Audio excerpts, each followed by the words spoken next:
और सियासी वार पलटवार के बीच इस समय सीटों के तालमेल को लेकर भी जमकर मुलाकातों और बैठकों का दौर लगातार जारी है। पश्चिम बंगाल विधानसभा चुनाव 2021 के लिए कांग्रेस और लेफ्ट गठबंधन का फॉर्मूला तय हो गया। सूत्रों के मुताबिक लेफ्ट पार्टियां 165 सीटों पर चुनाव लड़ेंगी, वहीं कांग्रेस को 92 सीटें दी गई हैं। पीरजादा अब्बास सिद्दीकी की पार्टी इंडियन सेक्युलर फ्रंट को 37 सीटें मिली हैं।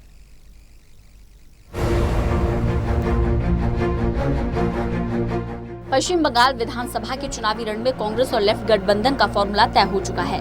कौन सा दल कितनी सीटों पर अपने उम्मीदवार उतारेगा, इस पर गठबंधन में सहमति बन गई है। खबर है कि लेफ्ट पार्टी 165 सीटों पर चुनाव लड़ेगी, जबकि कांग्रेस 92 सीटों पर अपने उम्मीदवार उतारेगी। इसमें सबसे खास बात यह है कि फुरफुरा शरीफ दरगाह के पीरजादा अब्बास सिद्दीकी की पार्टी इंडियन सेक्युलर फ्रंट को 37 सीटें मिली हैं। इससे पहले आईएसएफ को 30 सीटें दी गई थी, लेकिन उनके राजी नहीं होने पर अब 7 सीटें और बढ़ा दी गई हैं। सीट का फॉर्मूला तय होने के बाद 8 मार्च को पहले 2 चरणों के चुनाव के लिए 60 उम्मीदवारों की लिस्ट आ सकती है। मौजूदा वक्त में बंगाल में तृणमूल कांग्रेस की सरकार है और ममता बनर्जी मुख्यमंत्री हैं। पिछले चुनाव में ममता की टीएमसी पार्टी ने सबसे ज्यादा 211 सीटें जीती थी, जबकि कांग्रेस ने 44 सीटें, लेफ्ट ने 26 और बीजेपी 3 सीटों पर ही सीमित थी। वहीं अन्य के खाते में 10 सीटें आई थी। राज्य में सरकार बनाने के लिए बहुमत का आंकड़ा 148 का है।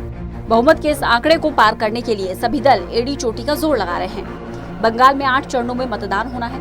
पहले चरण में पश्चिम बंगाल की 294 में से 30 सीटों पर 27 मार्च को वोट डाले जाएंगे। वहीं दूसरे चरण में 30 सीटों पर 1 अप्रैल को वोटिंग होगी। तीसरे चरण में 31 सीटों पर 6 अप्रैल को वोटिंग होगी। चौथे चरण में 44 सीटों पर 10 अप्रैल को वोटिंग होगी। पांचवें चरण में 45 सीटों पर 17 अप्रैल को मतदान होगा। वहीं छठे चरण में 43 सीटों पर 22 अप्रैल को वोटिंग होगी। वहीं 7वें चरण में 36 सीटों पर 26 अप्रैल को वोट डाले जाएंगे और 8वें चरण में 35 सीटों पर 29 अप्रैल को वोट डाले जाएंगे। वोटिंग के परिणामों की घोषणा 2 मई को होगी। यानी कांग्रेस, लेफ्ट और एसएफआई की इस तिकड़ी को बंगाल की जनता ने कितना पसंद किया है, ये तस्वीर 2 मई को ही साफ होगी। National desk, total news.